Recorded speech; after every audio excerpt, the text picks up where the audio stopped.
What's up, everybody? It's Soren Baker here on the Soren Baker Show. Thank you for tuning in and listening to the Digital Soapbox Network and to Unique Access Entertainment on YouTube. We appreciate your guys' support. Please be sure to subscribe, download, like, share, and comment so that we can keep coming back every week delivering you guys some great content with obviously a lot of emphasis on rap, but as we're expanding and doing more and more, we've got a lot in store. So we're very excited and thankful for your support and appreciative of that. And that's helping us have great and esteemed guests as we have today. Greg Mack is in the building. Oh, were you waiting for me to say something first? No, I wasn't. You were coughing, so I was trying to give you some space for that. There you go. But Greg Mack is here today on the Soren Baker Show, and this is a gentleman that I'd never had the honor or privilege or opportunity to meet, and it's finally happened today for the show. So I'm very excited for that. So, Greg, thank you for coming through today. Absolutely. And I'm very excited about this because growing up in Maryland and reading the source and then just studying the music and loving it since I was 10 years old, which coincided nicely with the super explosion of certain things that we're going to get into tonight. This was a name and a person that I knew and admired from afar and want to know so much more. So that's what we're going to be getting into today here on the Soren Baker Show with Greg Mack. So, Greg, we got a lot. And I want to pre-apologize for everything you're about to hear. Why is that? Nah, just kidding. I'm a character. Well, we're about to get into it. Thanks for having me, though. I appreciate it. And thanks for the nice introduction. Yeah, well, he's a radio pioneer and put out some albums, all kinds of things that we're going to be getting into this evening. So we're very excited about that. Now, the interesting thing for me is I had known your name from the regional reports in the source, I think it is how I first came across your name. If you remember how they would do those little blurbs. Oh, yeah. Where it's like, oh, this is what's going on in Louisville, and this is what's going on in L.A., and this is what's going on in Shreveport or wherever it happened to be. But then, of course, famously with Eazy-E on the radio song, actually hearing your voice and understanding what K-Day was, even though I was 2,000 miles away in Maryland, was very exciting. But what I want to do for people know that you were on K-Day, but let's take it back a little bit further. You probably should be more specific and say 1580. Yes, the AM. K-Day. And we're going to get into that too. Because there's a difference. 93.5 is there today, whereas the 1580 was a very different animal, which we'll be getting into. So with you, Greg, the thing that I had read a long time ago and I wanted to get into was, are you originally from Texas? Yes, I'm originally from a little city north of Texas. I was born in East Texas in a little city named Emory, but I was raised in Van Alstyne, which is in north central Texas, like close to, the Oklahoma border. Okay. And then, but you also, if I remember correctly, you got your start early in radio when you were in high school. I did. Our high school, it was a great program that they had, and I think schools are back doing it again. But basically, if you had at least a B average in high school, you could go and work somewhere, a regular 40-hour-a-week job, and you had to go and apply, and you would get whatever that average was for that semester. And so when I heard about that, I was like, oh, man, I want to be part of that. And wait, this is during the normal school year, or is this over the summer? Yeah, you didn't, for 3 months you had to go work. Wow. You didn't get paid. You learned, and, you didn't have to go to school. And that was the beauty of it to me at that time. Okay. And so my first thing was okay, I want to, go work at a lawyer's office because, I always wanted to be a lawyer. They're all full. How about a doctor's office? No, that's full too. The only thing we have left is a radio station. Okay. I said, well, I want to go. And so I went and applied and I got the job the same day. Come to find out later, it was affirmative action. Play there. They needed at least one black person, and I just happened to walk in the door, so it kind of all worked out. Okay. And that's kind of how it all started, and I fell in love with radio. And what station, what city was this in? KTSA, AM 550 in San Antonio, Texas. And how far was San Antonio from where you grew up? Oh, God, that was probably 300 miles. I was going to say, because that's not in north central Texas. No, it's down south. So how did you pull that off? Did you move down there? I was pretty much on my own. I raised myself since I was about 13. I lived by myself. Oh wow. And my mom didn't like that after a couple of years. And not that I was partying or anything, because I really wasn't. Mm-hmm. I had a boring life. She just wanted me to be around family. And so she asked my aunt in San Antonio to take care of me. So I moved to San Antonio. Okay. Mm-hmm. And then what was that transition like, and what was going on in the radio? What was the format? What was the crowd? What was going on? And what did you do? KTSA was one of those powerful AM stations, and they were number one in San Antonio at that time. And the guy that taught me pretty much, all the little tricks and stuff was a guy named Robert Lopez, and I was his intern, basically answering the phones. You know what interns do. And then for the news department, I would go out when there was a breaking news story and take a little recorder out there and get people's comments. Mm-hmm. Like, when Elvis died, I had to go out and... So it was a full-blown news station? No. It was a sister station. They actually had they had two... an AM and a news department and a FM. Okay. And so I kind of helped all of them. Oh, wow. Doing the jobs nobody else wanted to do. Even when the owner would come into town, he'd tell me to take his fancy Cadillac to get it washed. Mm. I would take it and cruise through the hood. As you should. I was leaning. But call that the driving tax. Yeah, exactly. But, I fell in love with it. And I think I fell in love with it for probably the wrong reasons, but I fell in love with it for the right reasons later. But I fell in love with it because of all the attention that it gave you with the ladies. Hmm. And so all of a sudden I'm like, wait a minute. Okay. So what was the format of these two, the AM and the FM? The AM, we were top 40, teen format. Young at heart, put it that way. Okay. And then the FM was like classic rock. Gotcha. So then what was the demographic of ladies? Like, how were you getting these ladies? Oh, no. I was, part of being an intern, you had to answer the request lines because the lines were nonstop. Okay. So you're just talking to all these girls and, then you meet some of them out at places and blah, blah, blah.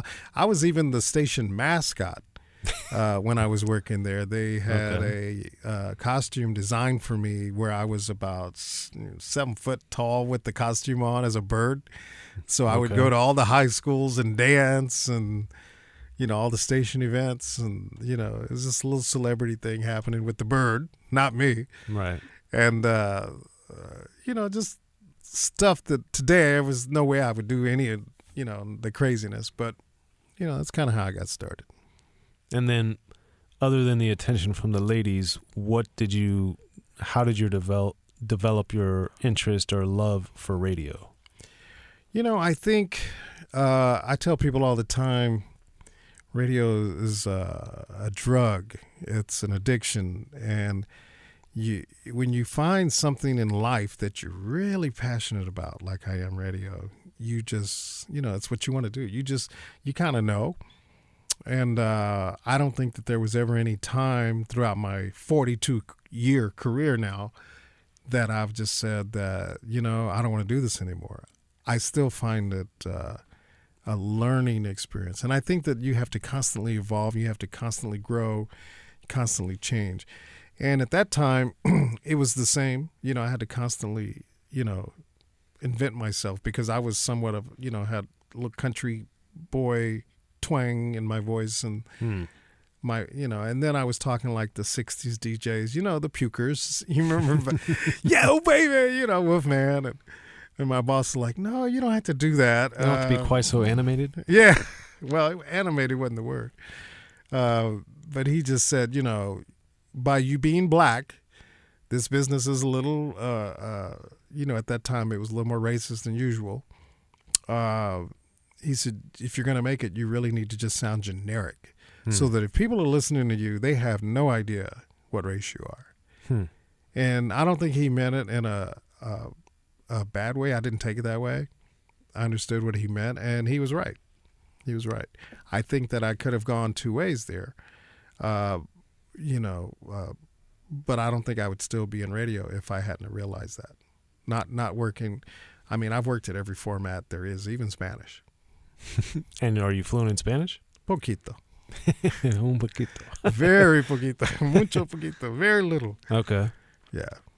So what was it about you that rather than going left and going crazy and snapping on this dude, why did you think that you were like, took it as a lesson and took it as a way to advance and propel yourself to the next level? He'd always shot straight with me. I mean, when he had gotten let go, or as they say in the radio world, he exited to go to work in Corpus Christi, Texas. Okay. Because of something that went wrong with a contest, and the station had to fork out, I think, $50,000 or something.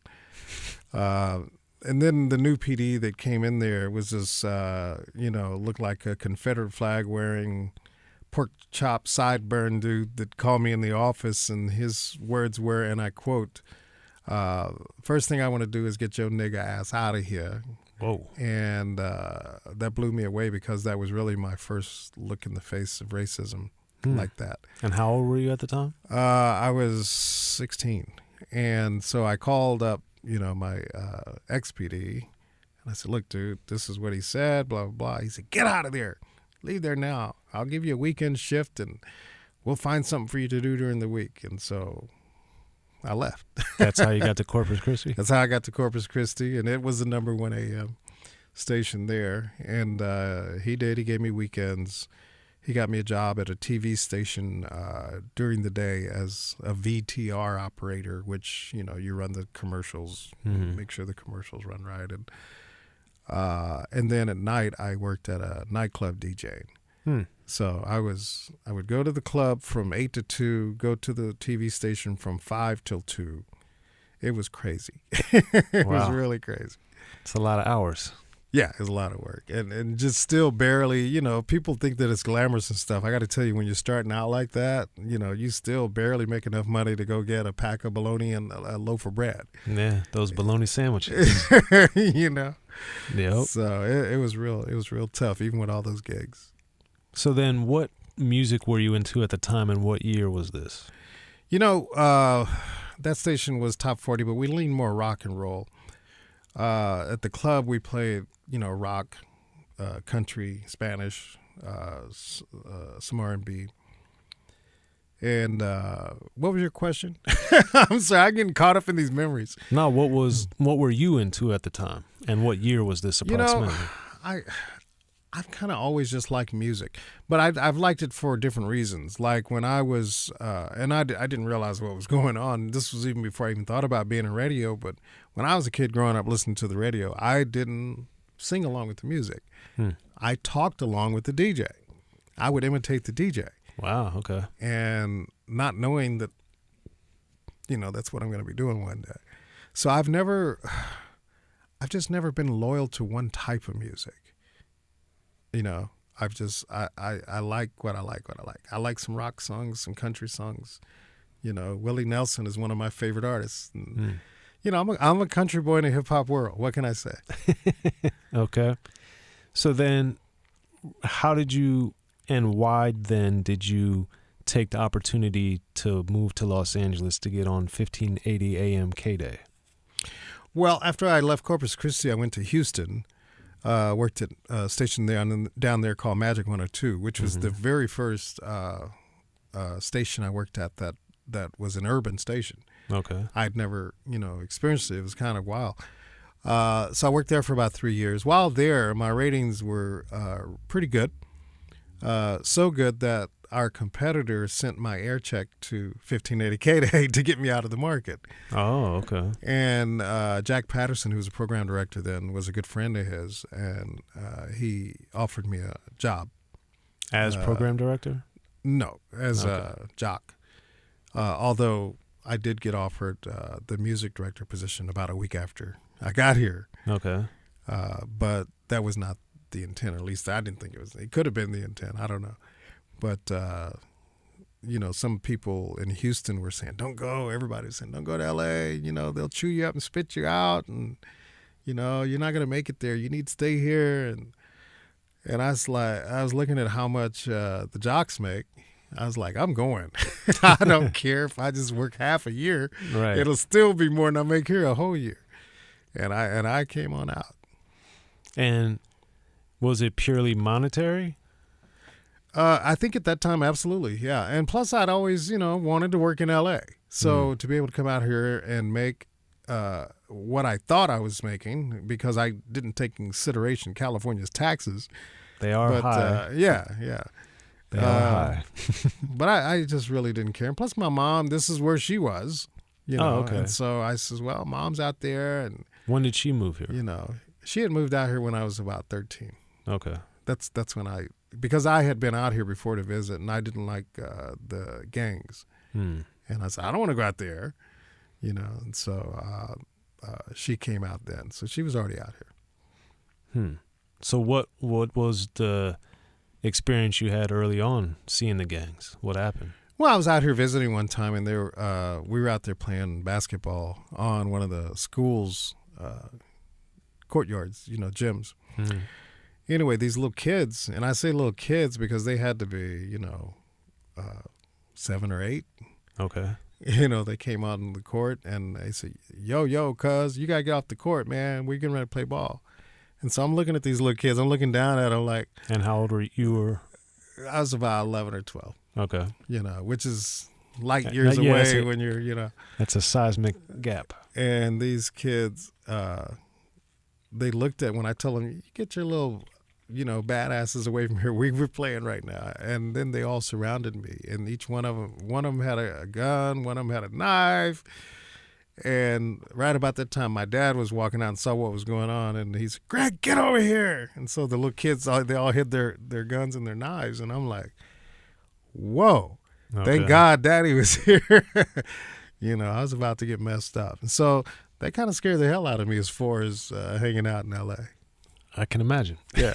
That'll do it to you. Yeah. So then when you did get out here, at that point, what was your interaction with, relationship with rap at the time? I didn't, I liked rap. Rap was already being played on the radio. We played it in San Antonio. Rapper's Delight, that was when that had come out. And I know Run DMC had come out, Curtis Blow. There were some rap songs being played. I liked it, I don't know how to explain it on the fact that I liked it. I know that when they asked me to be music director, they were like, out of the 5 urban stations here, we're like number 5. You got any ideas?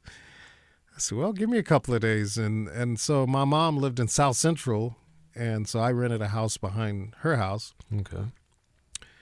And all you had to do was open the window, and you knew that that's all everybody was playing. Right. Was rap. And I went back and I said, I got an idea. And what year was this? It was I started it in August of 1983. Okay. And I said, I got an idea. Let me try something. And I told them, about it. And then I said, I'm going to put rap in just like it's regular music. Let's just play it in regular rotation. And they looked at me like I was crazy, blah, blah, blah. Well, if you think it'll work, and the very first book out of the 5 urban stations, we jumped up to number 2. Wow. Within 90 days. And put it into perspective, because people don't, I think, understand or appreciate that 1580 had, one was an AM station in a market where there was 4 other stations, but then on top of that, the signal was limited, the reach was limited. Right. And as far as being able to reach throughout metropolitan Los Angeles, by far, I would imagine it was number 5 of every metric you could measure as far as market penetration. So explain that. We had more listeners in Hawaii than Long Beach. The signal, if you've ever seen the station, which I put a picture of it up online, it's 6 towers. And then at night, it's directional, meaning that one tower is shooting the signal and the other 5 are blocking it out of certain areas in order to protect, because at nighttime, AM signals go further. So it was protecting certain areas. And so it protected itself right out of several areas in L.A. and went right across the water. We were the most listened to station on every cruise ship, Coast Guard, all the way to Hawaii. But you couldn't get us that well in Long Beach. And, at night we suffered. At day we were regular, it was just operating on one tower, go everywhere. Right. So then this is 1983, so I imagine that playlist would have had a lot of Sugar Hill records. You would have had a little Run DMC, some Curtis Blow. What records do you remember resonating or making a big impact at the time? I broke a lot of groups. I mean, any group that comes out of the 80s or 90s, chances are I broke them. I was breaking Queen Latifah, Public Enemy, Boogie Down Productions, MC Hammer, Tone Loc, obviously N.W.A. I could probably go through a list of about 50 names that got their start through K-Day. And so it's always funny because people say, man, Dr. Dre, if it wasn't for you and da-da-da-da-da, I says, well, I look at it a different way. I look at it like if it wasn't for Dr. Dre, nobody would know or care who I was. And so I don't look at it like if it wasn't for me, I look at it if it wasn't for them because, I could come on and play 50 records that I think are smashes, but if they're stiffs, right, I'm not going to have a job. Right. So I always programmed with the perception of I would much rather play a lot more local talent that are mediocre than national talent that may or may not hit. Because that one group that you go play is going to go tell about 1,000 people to listen to your station. Right. Now, mind you, back then, it wasn't a corporate radio world. It was independent. Every station was owned independently, so it was a different kind of struggle. You had to appeal to all different ages. Once it became corporate, okay, this station's going after the young ones, this one's going after the old ones. It became more strategic, and it kind of changed radio. We're talking about the early rap that was being played on K-Day, thanks to Greg Mack, and with that, Greg, you were talking about bringing in the local artists. So in 1983, when you started, and then the next couple years, especially, the rap that was coming from Los Angeles was very much of like the techno hop, very electronic sounding, as opposed to the very hard percussion stuff that started coming from New York with Run DMC, among many others. And then right thereafter, Houdini, of course, had a lot of melody, but their stuff even was not electro, I guess you would say, in the same way that the Los Angeles artists were. So what did you notice, or what was it about the Egyptian Lovers, the Arabian Princes, the World Class Wrecking Crews? What made that music connect so heavily with the Los Angeles demographic? Well, God, that's a good question. You have to understand, and there's never been any doubt that the hip-hop got its origin, as we know it, from the East Coast. It all came from the East Coast. The West Coast, when I got here, was just finding itself. It wasn't really, it hadn't established, its sound. And so a lot of that was experimenting stuff, trying to imitate, I think, East Coast. Of course, Dr. Dre did try to, make it a little bit different with the higher energy, world-class wrecking crew type sound. Surgery. Yeah. And then you had producers, and you'll never get a, interview with this guy, DJ Unknown, and you better not ever try to take a picture of him. But he was one of the most talented producers in that era, producing, Ice-T's earlier stuff, and also I think he did some of World Class Wrecking Crew stuff, but he was doing a lot of people. He's really low key. He was my drinking buddy. We'd go out and hang out, but you better not bring up a camera around him. He's funny. That's why he said that's why they call me Unknown. But Egyptian Lover came out of that too, because Egypt had kind of mastered the box, the keyboards. And, there was a lot of kids experimenting. The thing that they didn't have before I got here is a outlet. You could get in the studio all you want, but there was nobody going to play it. Right. And you have to understand the backlash that I got for playing rap music from parents, political activists, record companies, every one of them were trying to get the station to fire me. How could he play that music? We've spent $100,000 over here promoting the Gap Band, and he's gonna play LL who? The record stores, the major record stores, wouldn't even carry hip hop. Right. Mom and pops were coming up big time. People like, what do you see in that music? I like it. You know, it's a hit. People are buying it. They couldn't understand that the rappers, were more accessible. Mm-hmm. And I'm going to touch upon something. I don't mean to talk your ear off. There's the way that we reached them is the skating rinks. You know, I started doing a live broadcast from World on Wheels, Skateland, World on Wheels for the Crips, Skateland for the Bloods. We did Sherman Square and Reseda for the Hispanic gangs.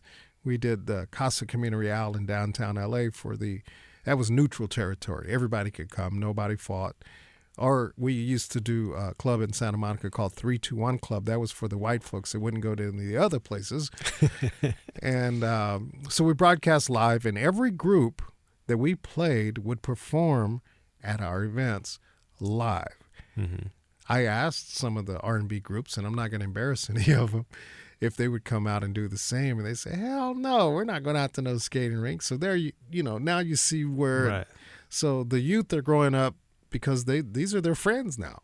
Right. LL's going to hang out and joke with us and laugh. And, and so I always told them,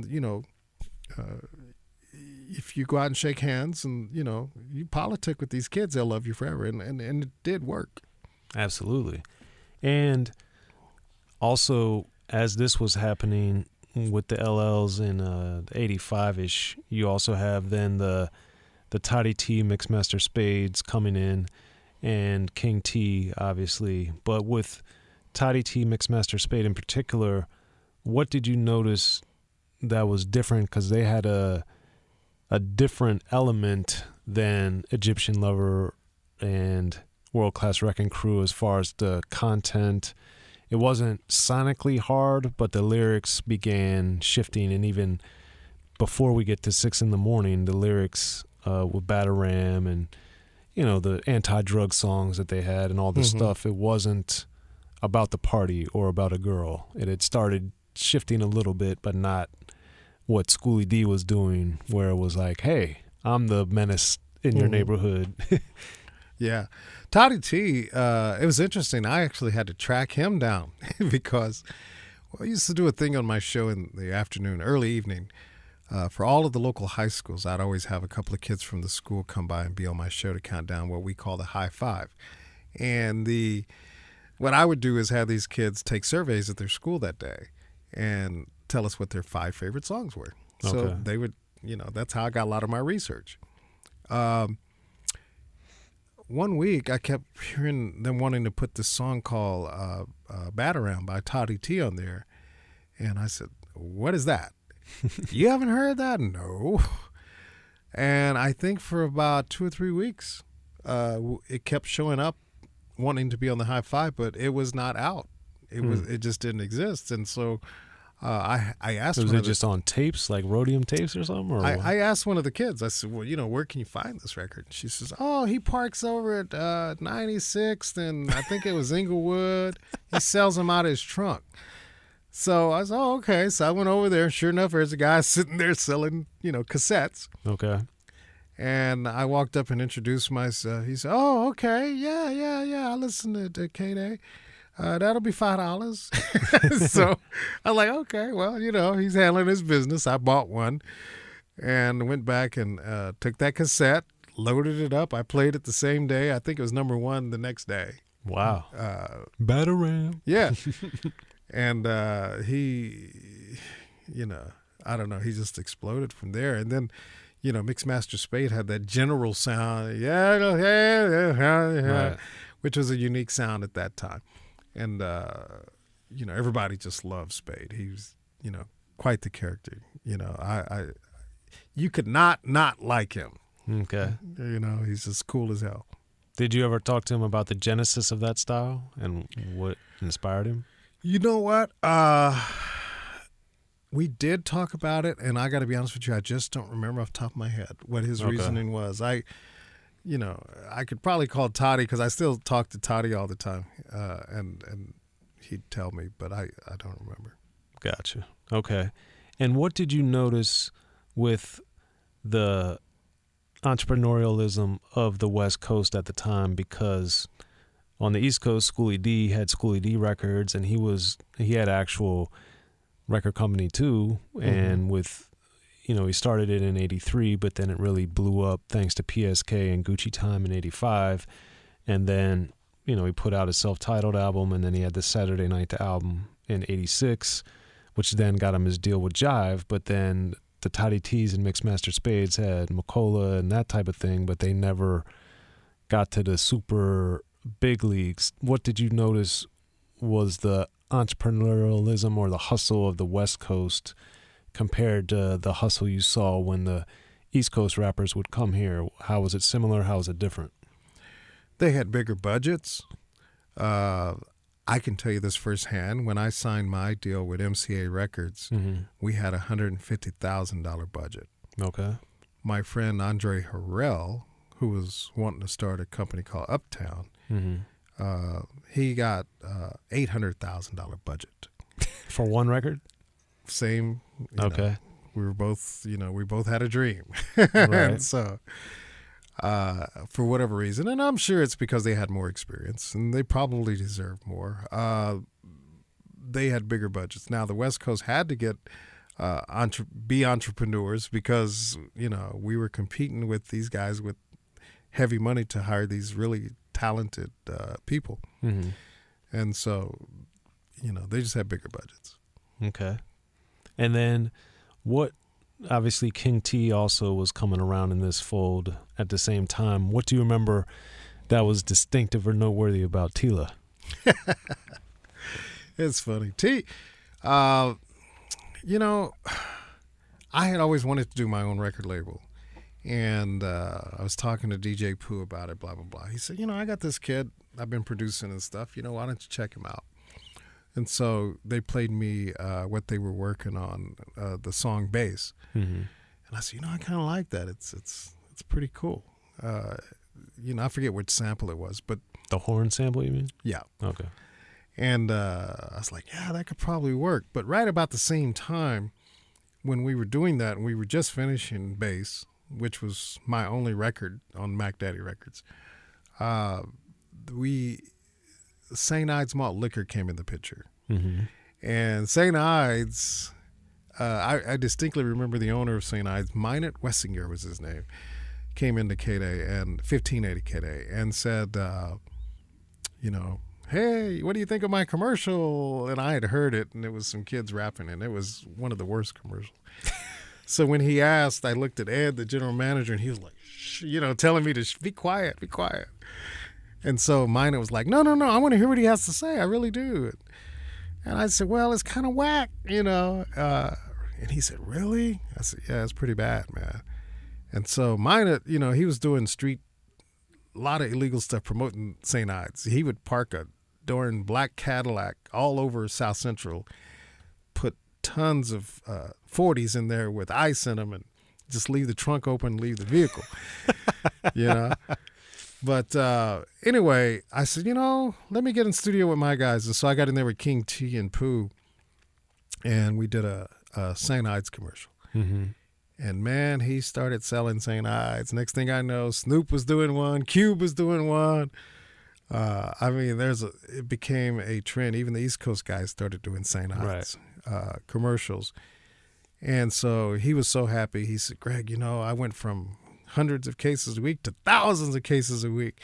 He said, I'm going to give you percentage of the company. I'm going to give you 5%. If it wasn't for you, And I did call him a few years later. I said, hey, what about that 5% after, he'd sold it for $1 billion? And he hung up on me. He said, you're trying to extort me, and I don't appreciate it, and and hung up on me. Wow. I'm like, dude, you made millions. Right. And I didn't offer it, but, that was kind of how I met Tila, and I call him Tila. Mm-hmm. It was the funniest thing, and I still make fun of him about it today. Whenever we do shows, because I never liked people around me that were into drugs or alcohol and stuff, and he couldn't perform without getting I drunk. was about to say, Couldn't. how did that work? And he'd always get in a fight. We'd be doing a show somewhere. Next thing I know, I'm just, oh God, he's fighting again. It's like he loved getting beaten up. Mm. And so I said, dude, okay, I'm not gonna work with you no more unless you quit drinking. So he did a show, and it was one of the worst shows he'd ever did. Mm. So the next time Was it here or where was it? In L.A., yeah. Okay. And next time we did a show, I had a whole case of St. Ides waiting on him to make sure. Because it was the only way he could perform. Mm. It was the darndest thing. But he could rip it up. Yeah. Tila was, in my opinion, one of the best, just clean sounding rappers. No, he's phenomenal. And I think especially his first 3 albums, but I always... The first 2 are amazing, but I think the Trifling album, I think, is his crowning achievement. I think it showed his diversity. He had the St. Ides commercial on there, but then also he had the brevity of songs. Like everything was just so creative. He introduced the Alcoholics, Xzibit on there, and it was just so different. And then the At Your Own remix with Marley Marl was on there. It just had so much to it, so many different types of songs. The lengths were different. He had a couple guests, Ice Cube being on there. It was just the Trifling album. It's rare that someone's 3rd album is, to me especially, but I think in general considered one of their, if not their best albums. But I think with King T, Act a Fool and At Your Own Risk are phenomenal. But, the Trifling album to me is phenomenal. yeah. I see him. He actually lives within a few blocks from me, and so it's so funny because every other week we'll be at the grocery store, at the drugstore, like, hey man, hey, I guess we're getting old. I don't know. No, that's funny. Talented guy. So Greg Mack, as the music is evolving and we're starting to get really the explosion and popularity of K-Day as an entity, which not coincidentally coincides with the explosion of gangster rap. What, as someone who had heard Ice-T before 6 in the Morning, what did you think when you heard 6 in the Morning, and what made it so different from what Ice-T had done prior to that? Well, first of all, when 6 in the Morning came out, I liked it a lot, and I played it immediately. And my boss at the time, Jack Patterson, overruled me on it because there was a lot of tension going on with Ice-T and the Police for his, I forget this song. We couldn't play it. But anyway, when we played 6 in the Morning, Police at My Door, some pretty big wigs called the radio station. Okay. And so they made me take it off, which I know ticked off, Unknown and Ice-T, because they thought it was me that had pulled it off. And I was like, no, it wasn't me. It got yanked off, and K-Day wouldn't play it. 1580 K-Day wouldn't play it for a while. They did eventually. But you have to understand, we had C. Dolores Tucker. We had all of the activists just nailing us on the music and, saying we were promoting gang violence and, turning kids toward gangs and blah, blah, blah. A lot of them did appreciate the fact that I would make the rappers if I thought it was something negative. This was after all that happened. If I thought it was something negative, I'd actually make them go back in the studio and re-record the lyrics. Or if they had a song that had bad words, I would say, okay, then you do a radio version and then you do your, street version or whatever. That's how that began. For people that don't know, it's like, why is there a radio version? Why is there? This was because Greg Mack made them do a radio version. Okay. And they didn't have a problem with it if it meant getting the song played. And the parents liked it because the kids had something other than the F word to say, or the N word, or the B word, or the H word. We actually gave them another word. And so the kids would, rap or sing along with that. But before all of that, yeah, we were getting, a lot of people after us. So what, with the radio versions leads nicely into the radio song with Eazy-E. What was the genesis of that? That was, Dre had he was my first DJ that mixed for me when I got out here. And then once he decided to go ahead and go off into the production world full time, we were just talking one afternoon. He said, "Hey, man, I got this song. I think you should come over and do this for me, man. I really need you to come by, blah, blah, blah." Like, all right, man, be over there. It's blah, blah, blah. I got to be on the air. I'll come over there. So anyway, I jetted over there. And so he let me hear the song radio. And he says, "I want you on right at the beginning here, and then right somewhere about 2/3 of the way through." He let me hear them both. And I said, "Okay, cool. You got it written out what you want me to say, He said, No. I want you to just pretend you're on the radio. Just do it however you would do it if you were on the radio." And so I said, "Okay, fire it up." So they started it, and I recorded it and recorded the second part. I said, "Okay, now that's the way it could sound. How do you want it to sound?" He says, "No, that's it. Perfect. One take." And I said, "Okay, man." Gave him a hug. I ran out. Okay. I didn't know that the thing was going to go triple platinum. I never signed any papers. I never got paid a penny for that. But we were that close to where, you need me to do something, I run and do it. If I needed him to do something, because there was something that we did that got him in a lot of trouble. But, we were always there for each other. He's a class act. Dre is. He's not what you may think he is. Dre's just as normal and cool as most people. He's not a gangster. He can fight, though. I did see him throw a few punches. What was going on? He could fight. The fighting, we had a party for the release of N.W.A. album, and it was over in, the Beverly Center? For the Straight Outta Compton album?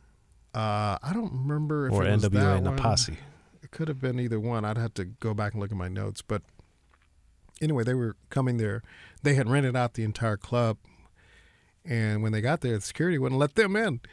And I was like, "Dude, it's okay. These are the guys that paid for it. I don't give a damn. They're not coming in there dressed like that."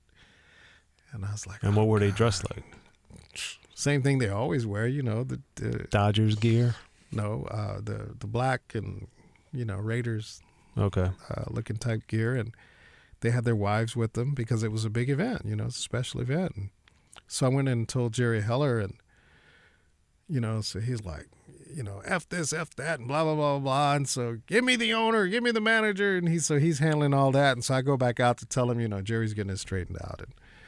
And, one of the security guys had the nerve to push Eazy's wife, Joyce, away, but he pushed her by pushing her breast. Whoa. Okay. Yeah, he grabbed her breast in each hand and pushed her back. That's unusual. And when he did that, Eazy just jumped. I mean, this guy was about 6'7", 6'8", little short Eazy-E. I swear you not, he jumped up and just locked onto this guy.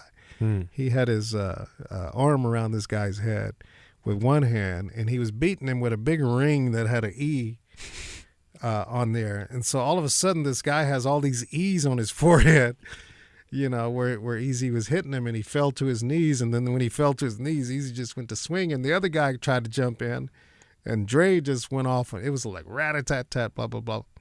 Next thing I know, there's cops everywhere. Party gets canceled. Everybody has to go home. It wasn't their fault, but all of the guys jumped in. I mean, these guys can fight, but that's not what they're about, Right. But sometimes when you create this image, I mean, I've been in studios with several of these guys, and they're in there like, "Okay, I'm going to diss your mama and your sister and your brother. You can diss my grandma and my uncle." And they plan this out. But the public doesn't know that they're doing this to sell records. Right. So they get caught up in the hype, and I think sometimes they got caught up in the hype. And the stories that they'd come up with were friends of theirs, stories that were gangsters. Right. But they were all good kids. Well,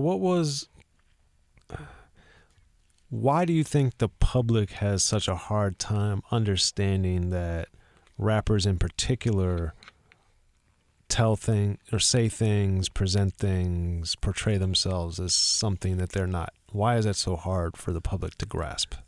Well, I think that you just get caught up in the character of it all.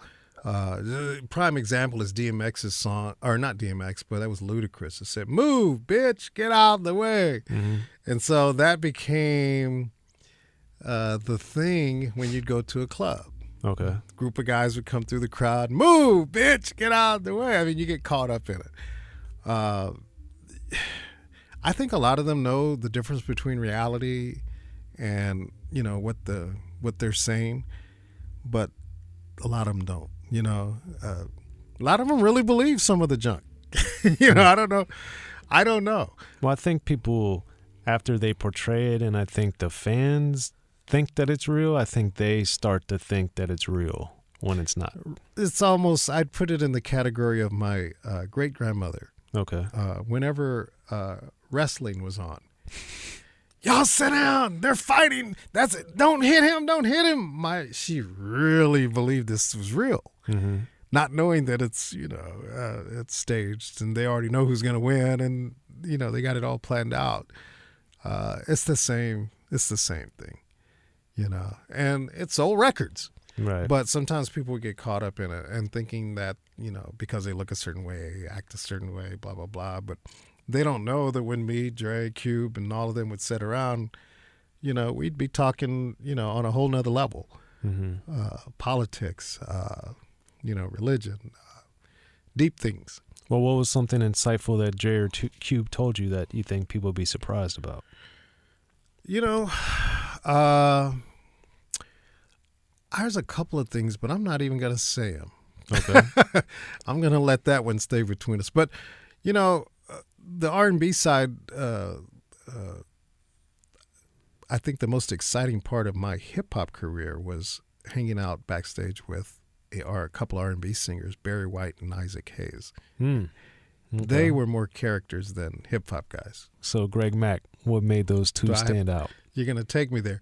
You know, when I was coming up in high school, those were my favorite artists. I mean, I paid to see them every time they came to Texas. Barry White, Isaac Hayes. I had to go. I just had to go.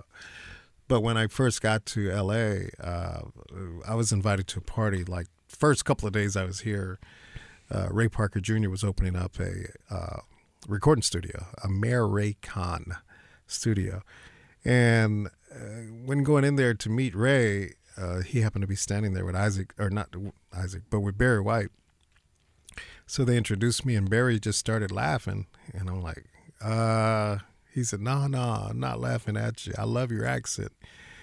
He said, man, you're like a breath of fresh air, man. He said, I have just 2 words of advice for you.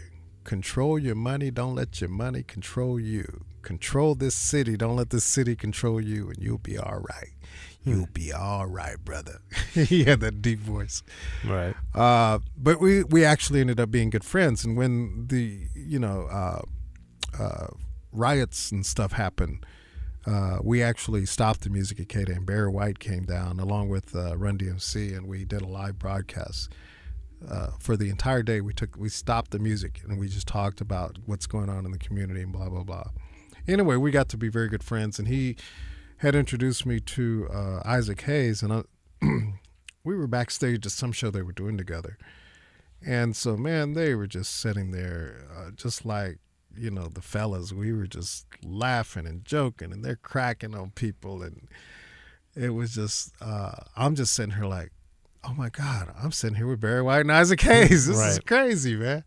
So I got more excited about stuff like that. And you know, the rap world, you know, was, you know, it was a part of it. It was a part of me. It was something. It was a playground I built. But I used to, you know, still love the legends. Mm-hmm. Those guys are legends. I miss them a lot. All right, but I do want to ask you more about rap. So, with radio, did you even interact with Eazy-E at all while you were making it? No. It was just Dre? Just you and Dre, or was Yella there too? Everybody was there. Okay. I don't think Eazy was there that day, but I know that Ren and Yella were there. I don't think Ice Cube was there that day. It was just, you know, Dre, they'd already done all of this. Right. I just came in and laid down my part. And then the part that Nasty Ness did, they hadn't done yet. So me and Nasty Ness were the last two pieces. The last components? Yeah. Okay.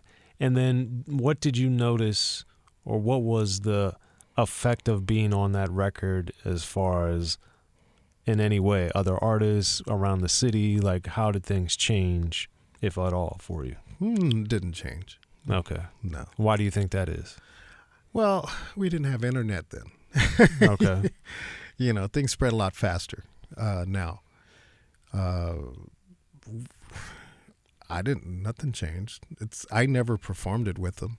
Right. Me and Eazy were talking about doing it right before he passed away, about at least shooting a video for it, or next time they're on tour, creating a place where I could perform it or something. But we never got to. Okay.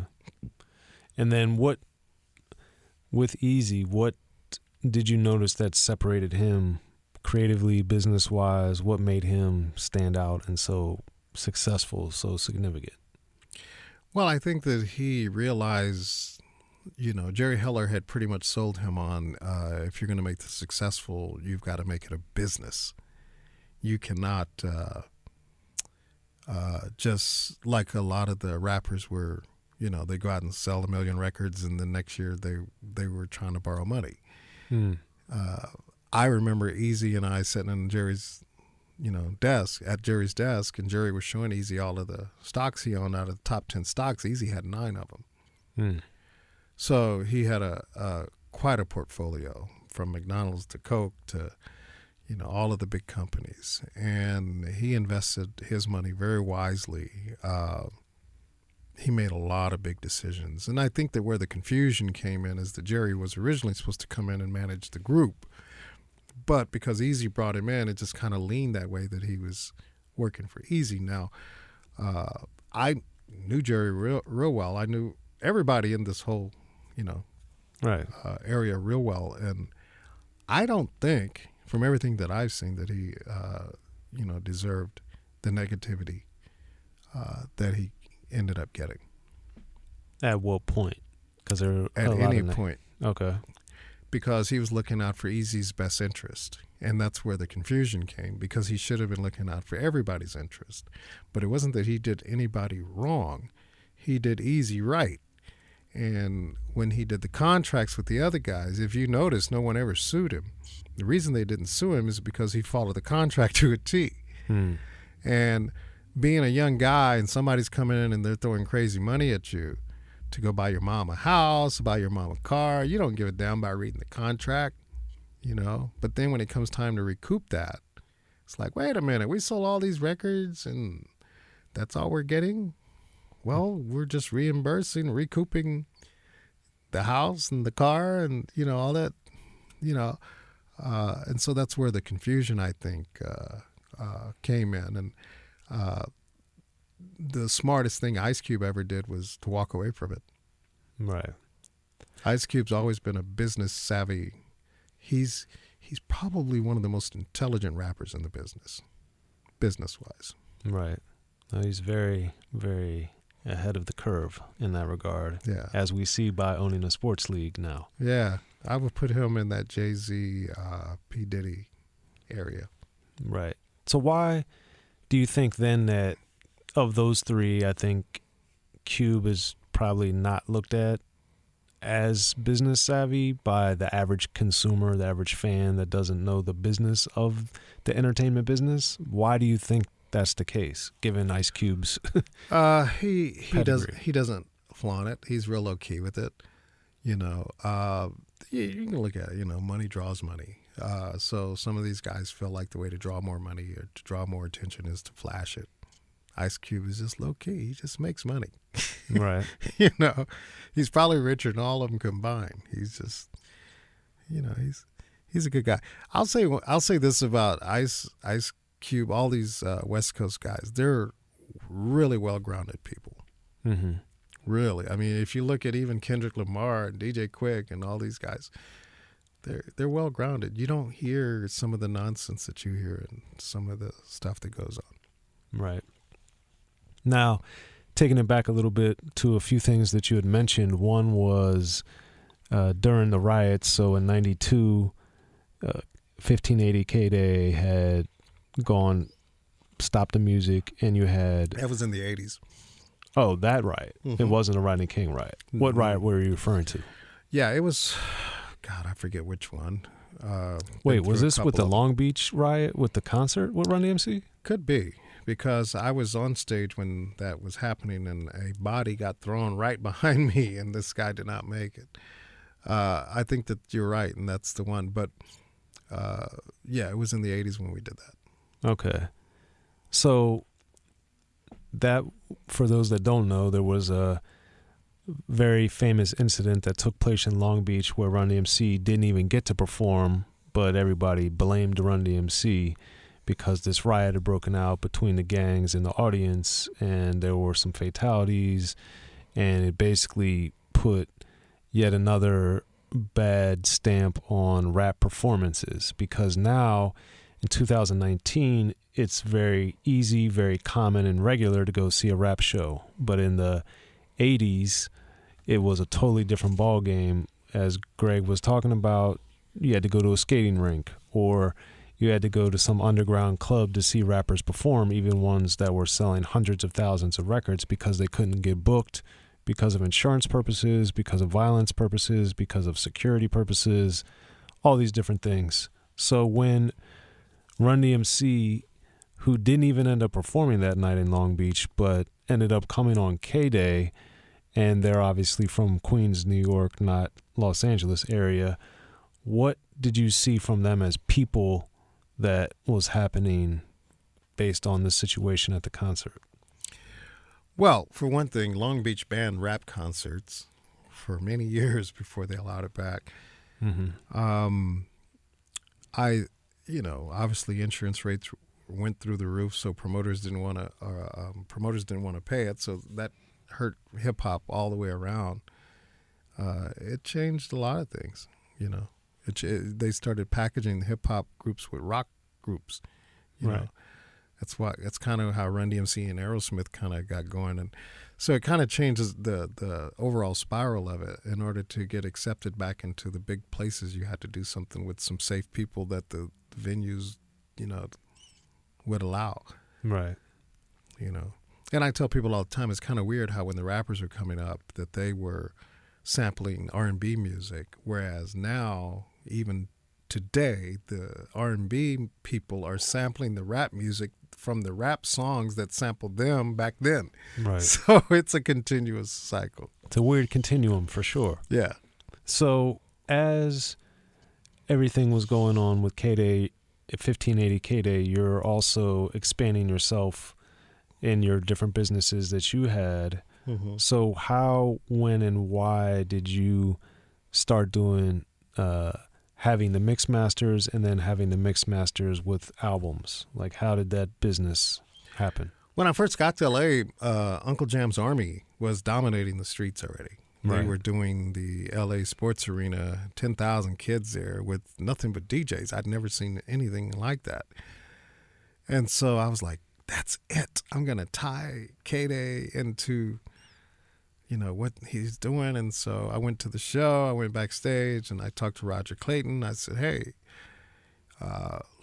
let's be a part of this, man. You know, let's do a joint venture here with the radio and what you're doing in the streets. And he, you know, turned around and started laughing. He pointed at his crowd. He said, does it look like I need radio? And I said, well, and he used a few adjectives to just say what I just said, but I'm just trying to keep it cool. And I said, wow, okay. Well, just thought I'd ask. Anyway, I was talking to Lonzo Williams, who ended up being the founder of Wrecking Crew. So, Roger, you know, man, I really want to put together my own thing, you know. I want to start doing some mixing on the radio and blah, blah, blah, because nobody was really doing that then. Right. He said, you can use my DJ. You know, he's pretty good. You know, you don't need Uncle Jam's Army. Use my guy. Okay, well, let me hear what he sounds like. And so, you know, he let me hear the tape. I was like, oh, my God. I'd never heard that. It was an 8-track mix is what it was. It was a song that was supposed to be a mix. And I said, yeah, bring him down. And so he brought him down. It was Dr. Dre and DJ Yella. And so they became my mixers. They were not mix masters. And the traffic jam just took off. Mm-hmm. And it just exploded. And we started doing some things together at D.O.C nightclub in Compton, right next door to Skateland. We did a lot of stuff together. We just built a relationship. It was great. And then Dre started selling so many CDs of these mixes because he would take the mixes and go burn them and sell them at the rodeo.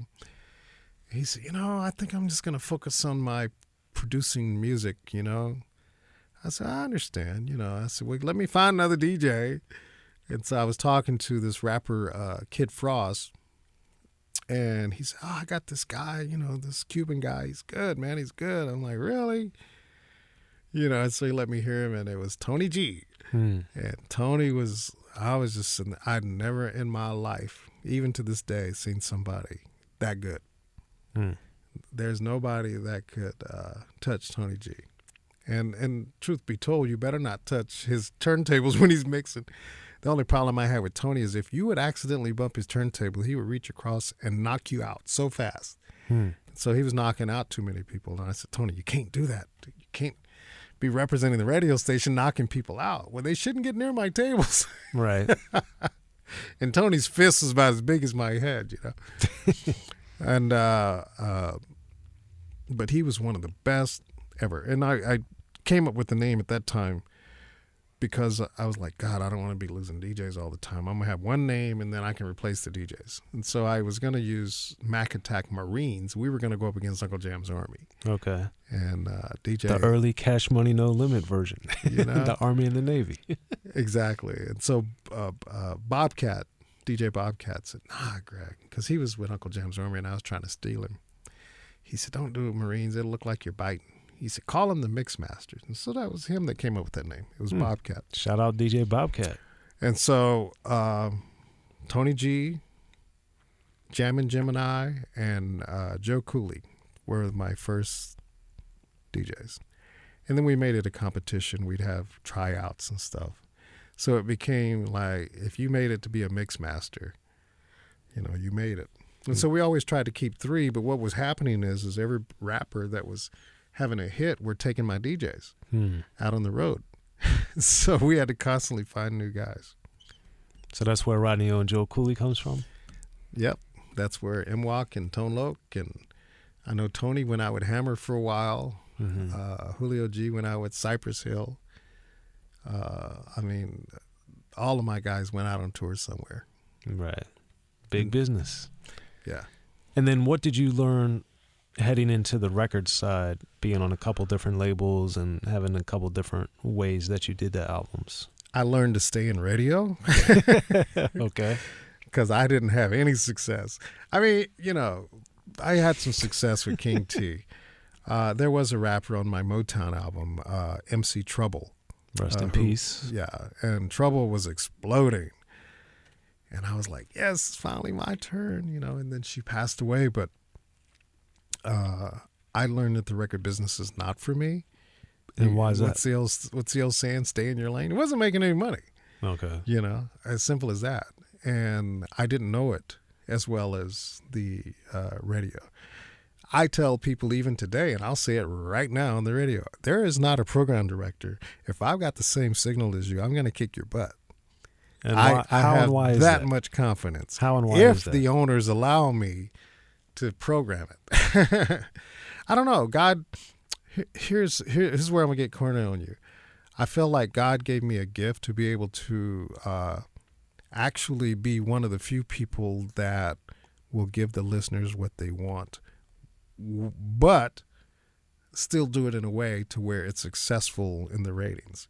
Okay. Because some stations can say, well, we're going to play everything you want, but we have no ratings. No. I've always been able to fill the people, and not to mention the fact that I love being out there with the people. I went into the neighborhoods where folks said, oh, no. Even Tony G a couple of times said, no, I'm not going over there. And he's the bravest one in the group. And I'm like, oh, no, come on, man. No. I already talked to, so-and-so Crips or so-and-so Bloods, and they said, we're protected. We're cool. I was just never afraid to be around the people.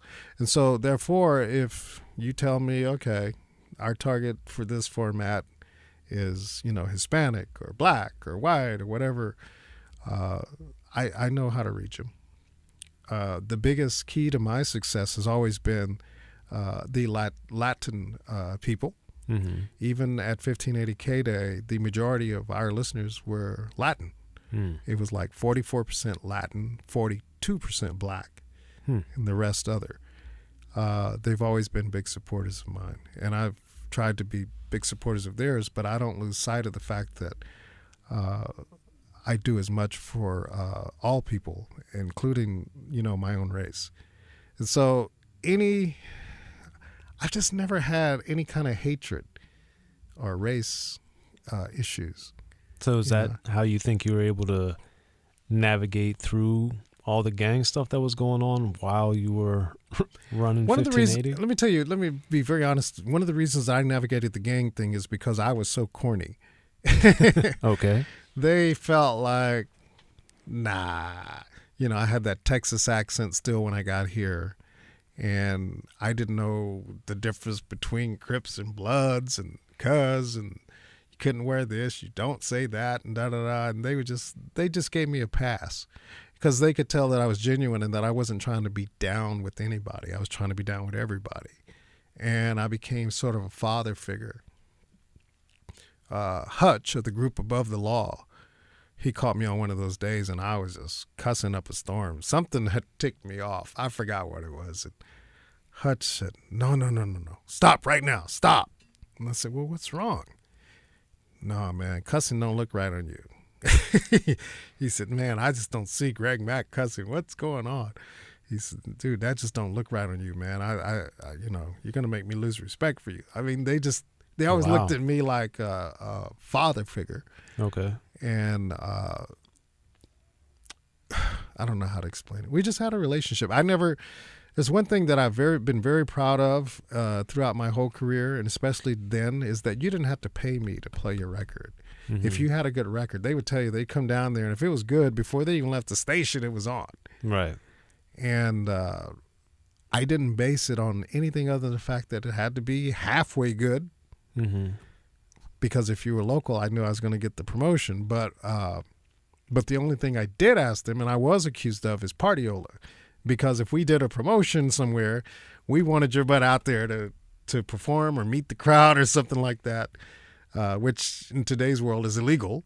Mm-hmm. But I did ask them a lot to come out, and we had the coolest. Our street team was Ice-T, LL Cool J, LA Dream Team. We had Biz Markie, Public Enemy, everybody, whenever they're in town, were part of our street team. We'd go to high schools every day, and all these people would come to their schools. So could you imagine, if we had Justin Bieber and Ariana Grande and all of these big stars all together on one street team? That's the way it was to these kids. That's amazing. And, back to what I was saying, there's not one. But I never get that chance because I've always felt like in today's corporate world has changed.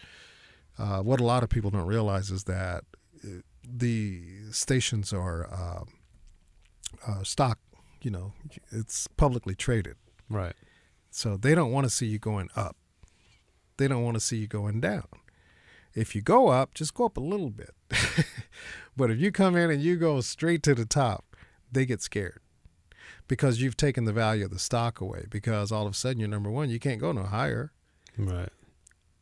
And, and there's other variables. If you might be number one and have another station and you're number 10, but this other guy over here, he's got the number 2, 3, 4, and 5 stations. So they're going to make more money. So it's not like it used to be, mm-hmm. But if I'm talking about heads up with, let me do what I do, and I don't think there's anybody that compete. Okay. And speaking of that now, obviously there's a lot more to your career, but also you're now on the Wave. So how and why did you end up getting on the air at the Wave? And explain what that is to the listeners also. Rakim always said it, and he said it best. It's not where you're from, it's where you're at. Right. And so the Wave is kind of where I've evolved to. So me coming here was kind of a natural. I love the music, and it's not just one type of music which fits me because I like different types. There is no hip hop, but that's okay because I can still listen to that when I get in my car, you know. And as I've gotten older, I don't listen to it as much. But I will say this, that I do still get my fill because I have a syndicated radio show called The Greg Mack Show, which is syndicated, and I think we're in about 25 cities, 4 countries right now, and expanding. But it is almost a replica of what 1580 K-Day was then. And then you have the AM K-Day here now, which is, I always tell people it's a good tribute station. You know, just like you have tribute bands, I call it a tribute station. But the K-Day, the 1580 K-Day, was a groundbreaking station. We didn't wait for the record companies to tell us what to play. We told them what we're going to play. You need to get ready to put this out on a single. We're not going to play what you think is a single. Do you remember? Do you remember a particular record that was pushed super heavy, or some astronomical amount of money somebody offered you? Like, what was something that really stands out that was strange?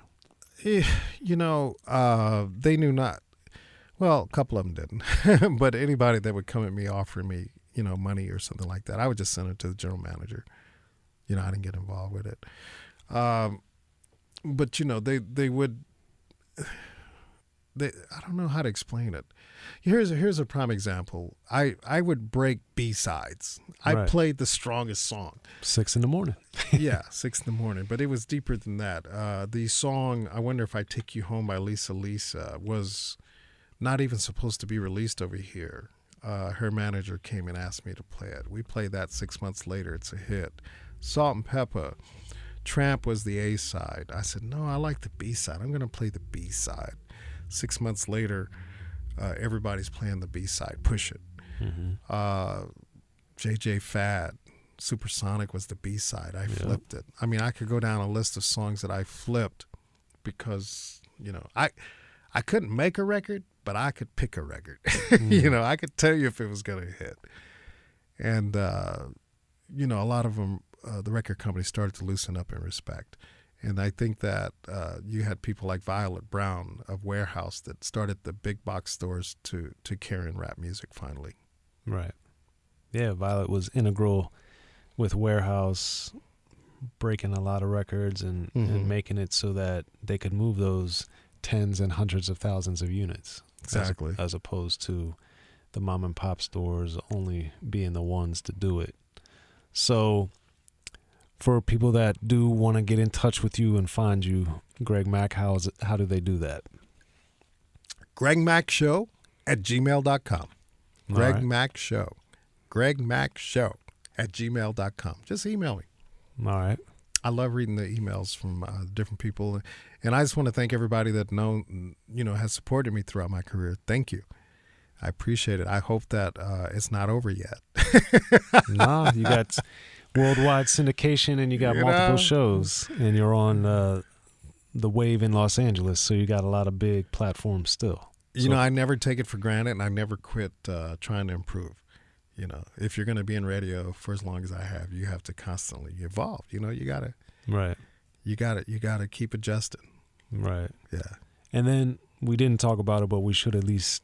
I just realized, because a lot of people, with the film Straight Outta Compton being so popular, you were portrayed in there. So was that, you know, what did you think when you saw that you were going to be in the film? Did you like how you were portrayed? Did you not like how you were portrayed? Like, what did you feel when you were watching the film? You know, they had called me a few years before the movie and interviewed me about certain parts and, you know, asking me questions. And I said, you know, I answered them all, blah, blah, blah. And that was the last I heard of it. 2 weeks before the movie comes out, oh, we need you to sign this thing because we're using your likeness in the movie. Okay. And so I signed a disclaimer that they could use it, and that was it. And I called them a couple of days before the premiere, and I said, can I please go? And so they hooked me up with a pair of tickets to go to the premiere. And that was about it. And I thought it was pretty cool that, they acknowledged me in there. They didn't have to, but they did. Who did the interviews Actually, with you? they did have to. Now that I think about it. Who interviewed How would they you? explain it? I don't know. It was a lady. Okay. I heard Dr. Dre talking about her. He mentioned her name the other day, and I said, "Oh yeah, that was her. I'd forgotten her name. It was a writer. Okay, I forget her name, but she asked all the right questions, just like you. Well, thank you. Great interview. But that was the last I heard of it. I was real happy now, to go home and see my little nieces and nephews. I was a celebrity then. That's my uncle. That's my uncle. Yeah, I mean, at the time, it was the highest grossing film by a black director in movie history. Yeah. So that's a phenomenal accomplishment. It was real nice walking up to F. Gary Gray at the premiere and saying, "Hey, Greg Mack, this is Greg Mack." So why didn't you let me play me, So we laughed about it. He's a real kind guy. Yeah, and he directed a lot of the early rap videos, low profile among them from way back in the day with D.O.C and Aladdin. Mm-hmm. Pay your dues, for those that know. But, exactly. That's one of my favorite artists of all time is D.O.C. So it's I love Dub. Great to see the evolution of everyone. Right. So yeah, and he's working on Snowfall. So yeah, that's a cool thing there. Yeah, I D.O.C. It's kind of funny. It's like no matter what artist you mention, I've got a story. I mean, we could literally do 50 hours of this. So thanks for your time, man. Thanks for having me out. Yeah, well, we'll have to get you back to tell story time with Greg Mack. No, I'm doing my own podcast, man. I can't give you all my juice. Nah, but I appreciate it, man. It's been a great interview, and thank you for coming through here to the Soren Baker Show on the Digital Soapbox Network and Unique Access. Greg Mack, thank you very much, man. My man.